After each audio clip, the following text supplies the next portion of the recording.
Hello, Betty Croswick here. I want to just speak briefly about the differences between the globalists and the nationalists, as these two groups of people are sometimes spoken of rather offhandedly, not really cognizant of the implied characteristics of each group. And I would just like to clarify that a little bit, if I may, as there is a war raging between these two ways of thinking and believing in our country of Canada at the moment.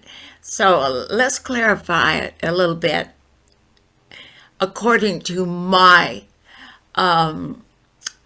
understanding of these terms.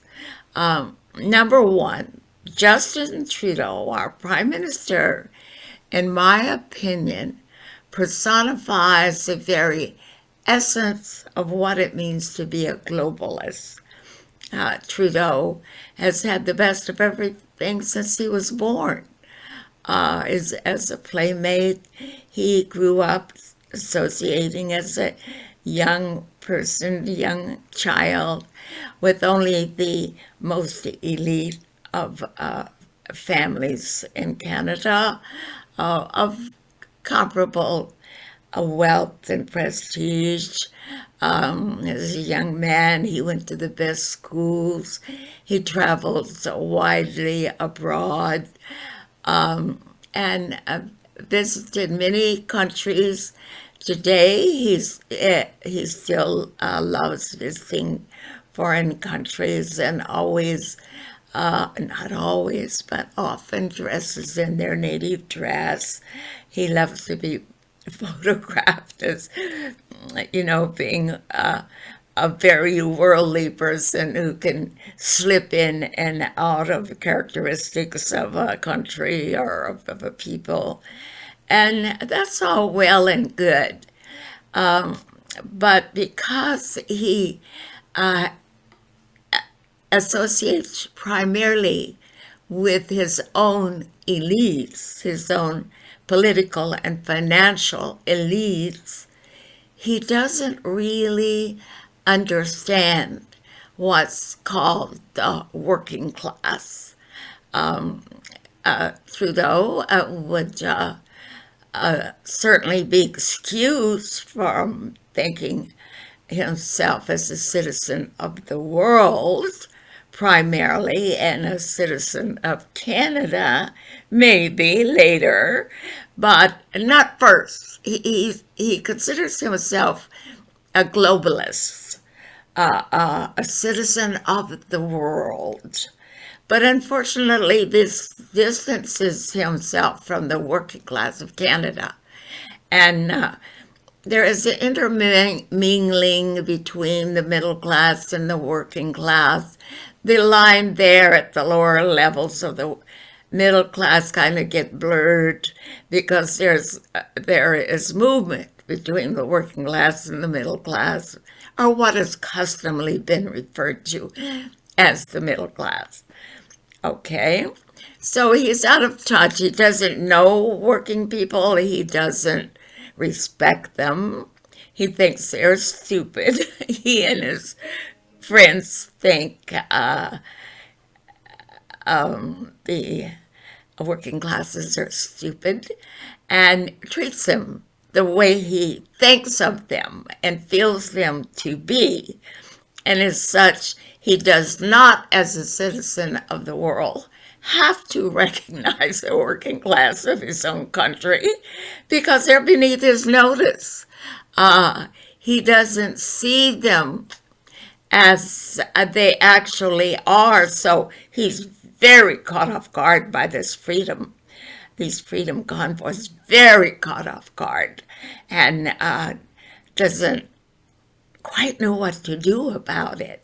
But he's gaining strength from the other, some other nations' elites who are demanding that he just get tough. with the working class of Canada. So we'll see how that works out. As for the working class, they are primarily the body of nationalists. They don't see the world the same way Trudeau does. They don't consider themselves as citizens of the world. They consider themselves as citizens of Canada. They are from Canada. They have lived in Canada, many of them for generations. Many newcomers coming to Canada are from the working class and get a hold in Canada by adopting the and associations with the working class to get ahead in this new country for them. So there are a lot of foreigners who consider themselves nationalists because they're grateful for what Canada has given them, and I am one of those. I appreciate and associate and identify with this class of people.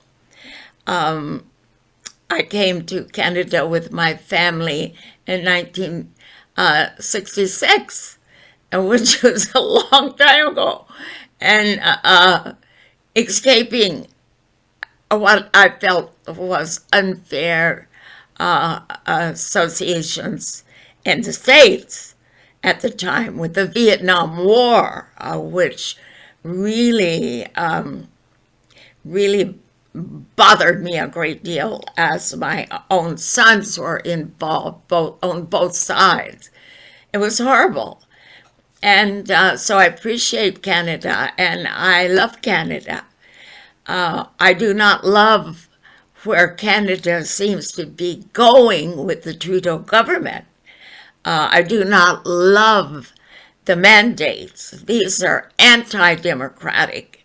They are anti-civil rights. But the people who consider themselves nationalists, when they think about it, are one thing they're against is war.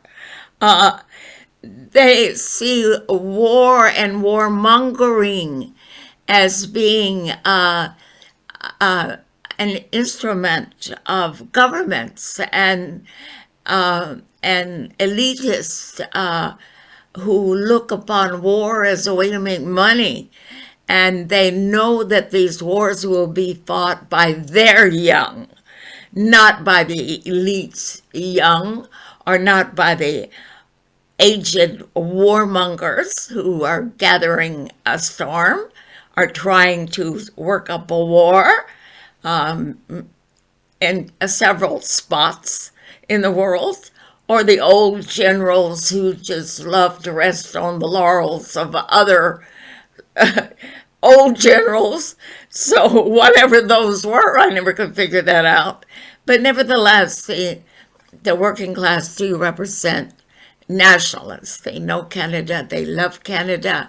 They love the basis that Canada was founded on. They are patriotic. They are church-going. They are family-oriented. They're not interested in woke policies that separate the family, divide the family, separate the sexes, divide everything. So they are now a force to be reckoned with, and the elites don't like it one bloody bit and are very upset by this. And many Canadians, too, people you would think would see that this is not a good thing for peoples to be so divided, and would make some effort to look at the question at hand from all sides, all sides. The problem is, if you're like me, one side you don't like because you are worried about where it may lead.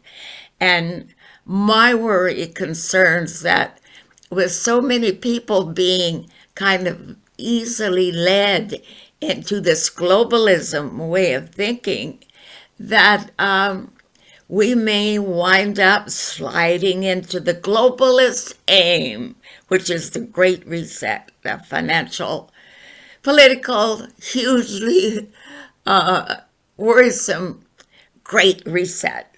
And I'll talk more about that later, okay, next time.